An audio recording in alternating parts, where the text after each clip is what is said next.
What's up, you guys? So, today I wanted to share 5 things that you can eliminate from your vocabulary to feel even more empowered as an entrepreneur, as a leader, or as a high achiever. And these are things that might be a little bit different from what you're typically aware of, like the normal things like I can't and all those things. Of course, those are some of the languages we get to remove. And these might actually open up your mind to start thinking differently even more. So if you're a high achiever, a CEO, or an entrepreneur or leader of some sort, this might be really helpful for you. So stay tuned. One of the things that I really focus on in my coaching is becoming aware of our language patterns, specifically the types of questions that we ask ourselves. A lot of times, we forget that our brain is simply just like a machine to be able to input a question, and then it's going to focus on outputting something. And it does that in like an automatic way. Now, a lot of times we're asking questions that are already disempowering and then wondering why we don't feel empowered no matter how many times we ask that same question. So this first one I want to share is about a question that you're probably asking yourself, either consciously or unconsciously, and it's continuing to keep you in some kind of stuck loop where you're not feeling really good about yourself. So number 1, any kind of why question. I know that there's a whole book called, Start With Your Why or whatever. And knowing your why in certain contexts is really powerful. However, when we ask a why question, more often than not, we're actually asking questions that are quite disempowering. So, why is this happening to me? Why does this keep happening? Or why am I this way? Why do I continue to create these situations in my life? Like whatever the question is, oftentimes it's a disempowering question. Now, when we are asking disempowering questions, no matter how many times we ask it, we're gonna end up with a disempowering answer because that's all our brain is really designed to do. It's supposed to, take the input, that's a question, and then create an output. So when you ask yourself questions like, why is this happening? Why am I like this? Really envision that it's actually putting you in this hole. Like it's actually like pulling you down in this hole, like a rabbit hole of why is this happening? Why is this happening? Unless you're specifically asking intentional questions that are actually empowering, you're going to just fall into that hole instead of solving the actual problem that would support you in that moment or helping you move forward. So instead of going like this, what you want to do is point here, you want to be going this way, but instead you're going deeper in a hole that's not really serving you to create an outcome that you truly desire so that you feel unstuck. So I'll give you 2 options. When you find yourself asking yourself the why questions, the first thing you get to do is, first of all, notice that you're asking your why questions. Now, a lot of times this happens internally, so you really get to pay attention to those little moments of questioning that you're doing within yourself, within your mind. So like, why is this happening? Become aware. And then what you could do is maybe ask a different question. So instead of being like, oh, why am I like this? Why does this always happen? You can ask something like, why am I so powerful that I continue to find answers for these type of problems? Why is it so easy for me to move past these problems and find a solution easily and effortlessly? Now, these are questions that most people are probably not used to asking. So instead, if you are having a challenging time really finding those right questions instead of the typical why questions that you go into, you can simply switch into maybe a how question. So how can I actually move forward despite, the previous history of me feeling stuck in these situations? Or how can I create a solution right now? So really focusing on the solution and the future oriented. By shifting the language around this, it can actually cause a pretty big shift if you would like. Number 2 is I don't know. These are phrases or questions that you get to eliminate as an entrepreneur or CEO or leader or high achiever so that you can feel more empowered. By the way, if you guys are just hopping on, I don't know. I don't know about y'all's. That, that also counts. But back in the day, before I used to work for myself, I found that I had this habit of asking or saying, I don't know. People would be like, blah, blah, blah. I don't know, but blah, blah, blah. There was just like a phrase I would say over and over and over again. It creates this energetic state in your body when we continue to affirm, I don't know. It continues to create this energetic state in our body of uncertainty. And oftentimes uncertainty, this state, or this feeling of uncertainty doesn't necessarily serve us when we are in the process of making powerful decisions, or we're moving things forward in our own life or business. So notice when you just say, I don't know, out of habit or subconsciously. Because the truth is you don't know yet. You will figure it out. There's a version of you in the future that does know, and that could be you right now if you decide to know.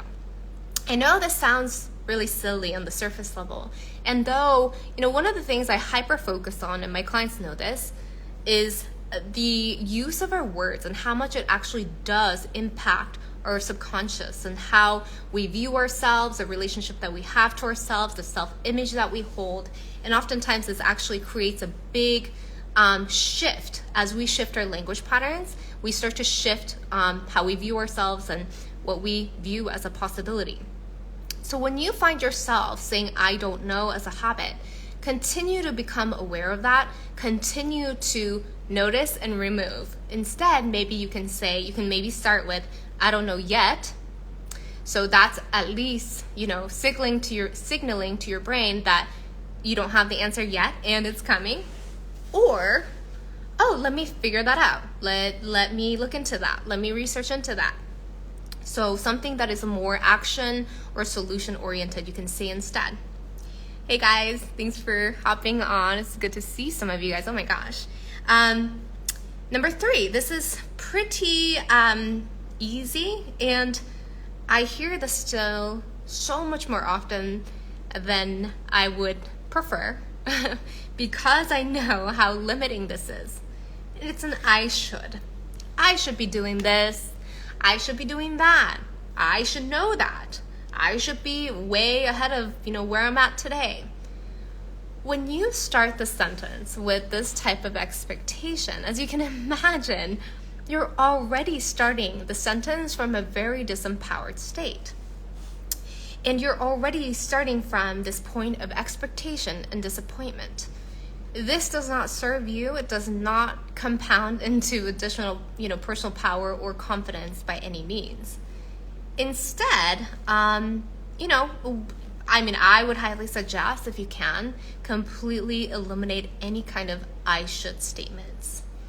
Another one is you should, or you anything is quite dangerous.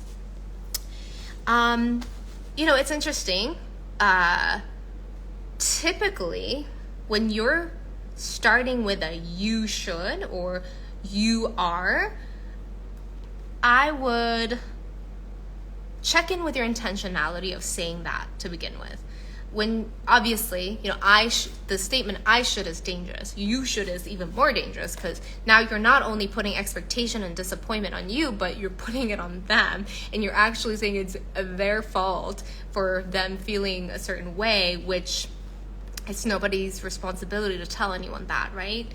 I'm a coach, so a lot of people assume that when I work with my high achiever CEOs and entrepreneurs, they assume that I give a lot of advice. I actually typically do not. And I certainly almost never, I think it's never, and I like to say almost never, just in case there was a time I slipped up, I almost never start my sentences, especially in coaching environment, that you should. I am not here to tell anybody they should do anything. In fact, I personally think if there's any coaches that tells you that in that way, I would say that's probably there's probably some room for adjustment and improvement, because that's nowhere empowering, right? That's almost never empowering when somebody says something like, you should do this. I don't know about you, but when somebody say you should do this, my first instinct is like my 13-year-old inner child that just wants to rebel. Like, nobody tells me what to do, right? And this is typically how most people are. And so when you start your sentences with you should, just know that you've already lost their attention. You just know that you've already lost their collaboration and potentially credibility. And so if those things are important to you in these kind of conversations, whether you're speaking with a client or speaking with a friend or whatever, one thing that you could consider doing is make sure you don't fall into the I should or you should statements. Another statement that's quite disempowering is you are. You are blank. You are anything. Typically, I don't take personally because it typically is coming from a place of projection. What I found, you can take this or leave it, what I found is people who are conscious almost never say you are anything unless it's a genuine compliment or something that is not harmful. Because a lot of times we all know that we are mirrors to another. When we say you are blank and it's a disempowering statement, we're typically speaking about ourselves. We're telling on ourselves. So for me, I don't take that personally. And also, it's really powerful to notice if there's any places in your own life where you say you are anything without it being something that's adding value to somebody else's life. And last but not least for today, it's not my fault. It's not my fault. How disempowering is that, right? One of the things that we established early on with my clients and I is to recognize that everything happening in our lives is our responsibility. That may sound like fault, especially if you're not used to that concept. I can tell you, when I first started into self-development about 8-9 years ago, it was really triggering for me to admit that everything that is going on or not going on in my life is essentially my fault.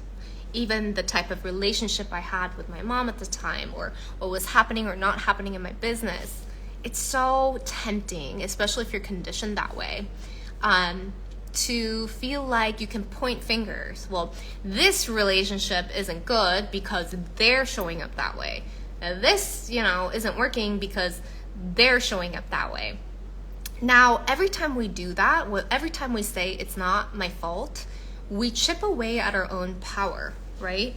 So the thing that would be most empowering for you, for us, everybody, is to say, what if this was my fault?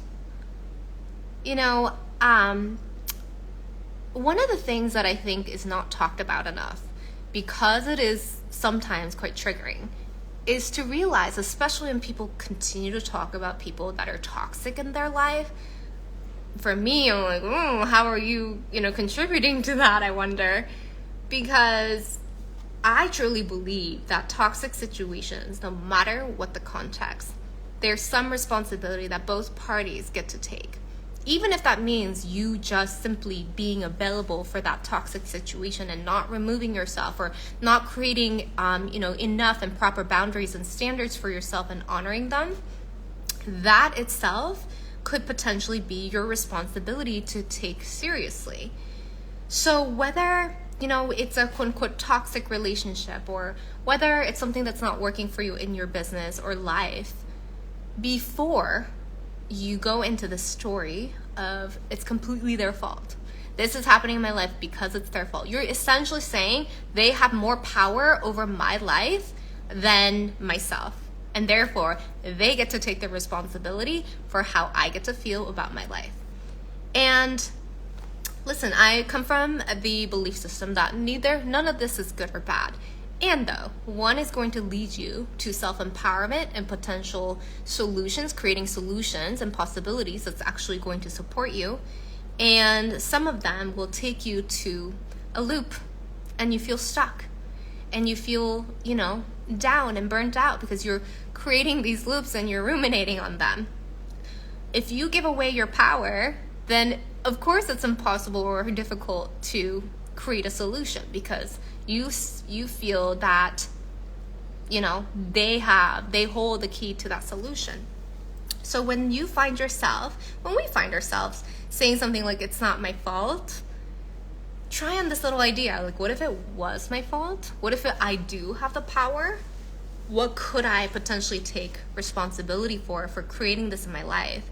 And although it might be triggering at first for your ego, it will essentially lead you to a path of empowerment and finding a solution that can better your life, your business, and whatever. So just to recap, these are the 5 things I would really recommend that people who are looking to create more empowered path in their life, whether you're, you know, business owner, entrepreneur, leader, remove from their language patterns if they can. Number 1, any kind of why questions that are not intentionally crafted, because oftentimes this keeps us in a loop. Number 2, anything that starts with an I don't know. I don't know, affirming that over and over again really creates this, you know, place of disempowerment and lack of clarity, lack of certainty, in which none of those things actually add to your confidence or feeling really good about who you are. Number 3, I should. I probably don't, you know, have to explain why this is not empowering. Anytime we say I should, it creates this sense of disappointment, expectation, which none of those are really empowering. Number 4 is you should or you are blank anything. Oftentimes, it's more powerful to concentrate on what I feel, what I want, rather than projecting what they should feel or what they are. I mean, how could you tell somebody who they are? Unless, of course, you genuinely believe that that's going to empower them, then I believe it's a win-win situation. And also because whenever we say you are anything, especially some kind of negative adjective, most of the time this is a projection of how we feel about ourselves. And number 5, it's not my fault. Consider the fact that everything in your life, all the good, all the bad, all the gray, everything in between, it is your fault, aka you actually have the power to create, destroy, or anything in between for your life. So those are the 5 things. If you found this to be helpful, feel free to share with me what you're taking away. If you would like for me to do more of these type of mini trainings, either here or on YouTube, also feel free to let me know.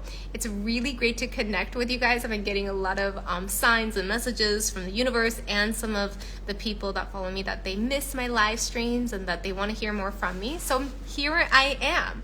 It's really great to connect with you guys. I hope you guys have a beautiful day.